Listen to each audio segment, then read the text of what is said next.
Here we are at part 16 of my video walkthrough for the Legend of Zelda, and we just got heart piece number 22. Which, unfortunately I didn't line myself up quite right on that spot, but it'll be okay.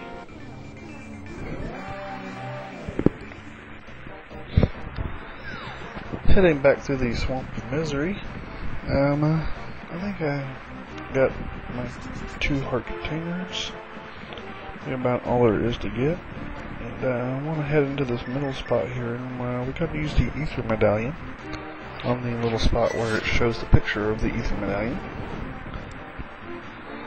This will make the rain stop and open the entrance into the 6th dungeon.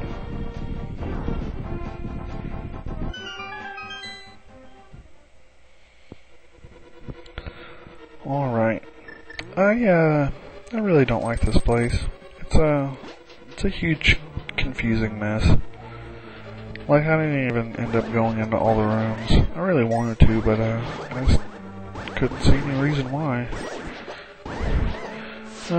Gotta kill all the wizrobes in here to open the door. Gotta watch out for the statue while we're doing it. Head up to the north here. Drop down the stairs.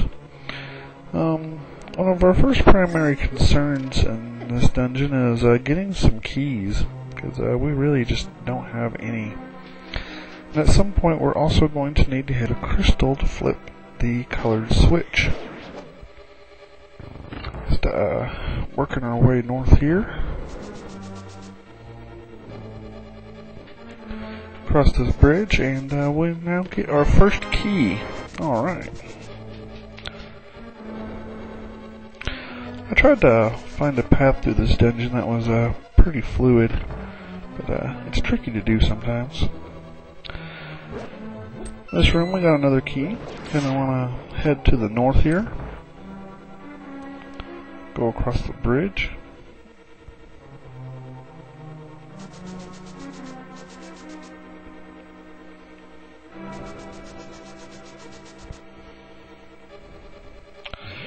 This room's a big mess, but our main goal out of here is to flip the crystal switch. There we go. There's a key in here to open the door to get out. Not any reason to even kill all the enemies in here, so just kind of avoid them because they're annoying.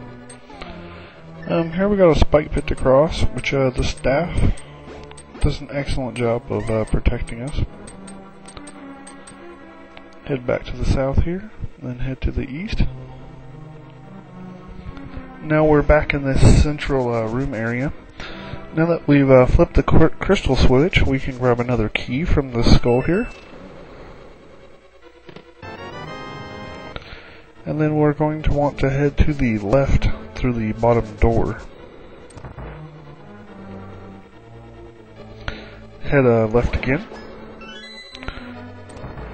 Which the little blue jellyfish got a key. Work our way down to the south and up the stairs. And here we have an interesting puzzle. We need to first off push all the blocks out of the way so that we have access to the torches. Which this is a 2-screener.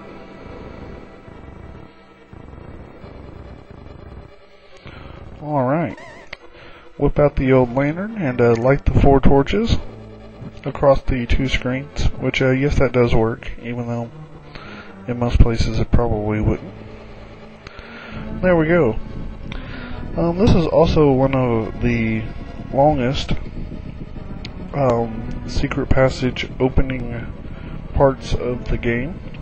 If you'll notice, the 4 torches have time to go out and it is still not done opening up. There we go. And all we need to do is just drop down this hole. And here we have the big key. Alright. Still haven't got the map. So I got the map and the dungeon treasure left yet to get. Take the teleporter, go up through the big key door, take the other teleporter, and it leads us to a room. That door there at the top will take us toward the boss, which we still have a couple things we need to grab before we go and do that. Get out our old staff here.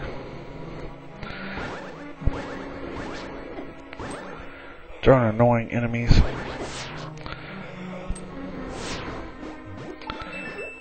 Got a switch there across the spikes, which leads to a key.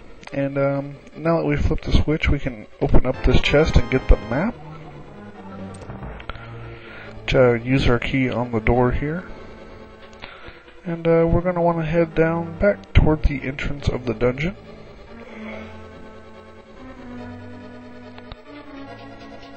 Then to the right. And head to the right again. Now, this is one of these fall away floor parts, so we need to hurry before it falls all the way.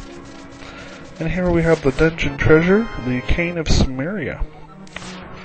Which, what it does is it creates little red blocks, which do pretty mysterious things. They can be picked up and thrown and moved around, used to activate pressure switches, and if you swing the cane again when you got one out, it'll shoot out fireballs. So, all kinds of fun and exciting stuff. Head back into this room here and use our big key. And then we're going to want to head downstairs now that we are done with this part of the dungeon. To the right here, we got a door to use our last key, and inside here is just some rupees. It's really kind of a waste. But we do have to use the cane to progress onward. There's a bunch of fireball shooting things in here, and here we have a pressure switch, which we got to push our little red block on top of.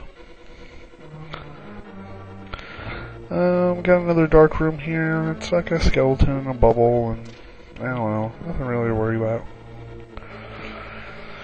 More dark room. Just work your way over here as best you can. There's a bubble up here which I like to pop him with the magic powder just so he's not in my way. And if you bomb the wall right here, it'll open a secret passage that leads to some more rupees, which I found you want to actually like set the bomb on top of the wall so that the little moving floor tile thing doesn't move your bomb away. Before leaving this room, need to make sure that we hit the switch in the middle. And then we're going to want to head out the left door. Which, this part's crappy. Gotta bomb the wall to the north so that we can hit another crystal switch. Which, watch out for that hole because rats will come out if you're not fast enough to get in and out of it. Then head to the left.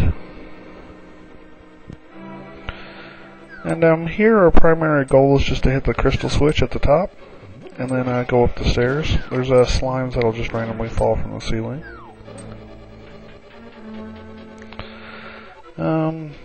Loop our way around this room here, which sometimes you just can't avoid not getting hit. And here we have the boss. This guy's not too terribly hard. I like to go into the right corner here and just swing your sword as fast as you can. It's really not a whole lot of strategy to these eyeball things. If you stand in the middle, you'll get zapped by the lightning. So, yeah, just keep swinging. Eventually, you'll kill them all off, and then the eyeball will come out. Which, what I used to do is just stand here and hold my sword out while he runs into it. But recently, when I was recording the movie, I realized that the arrows and the bow would be the perfect weapon for killing this guy, since all he does is just sit there and charge at you.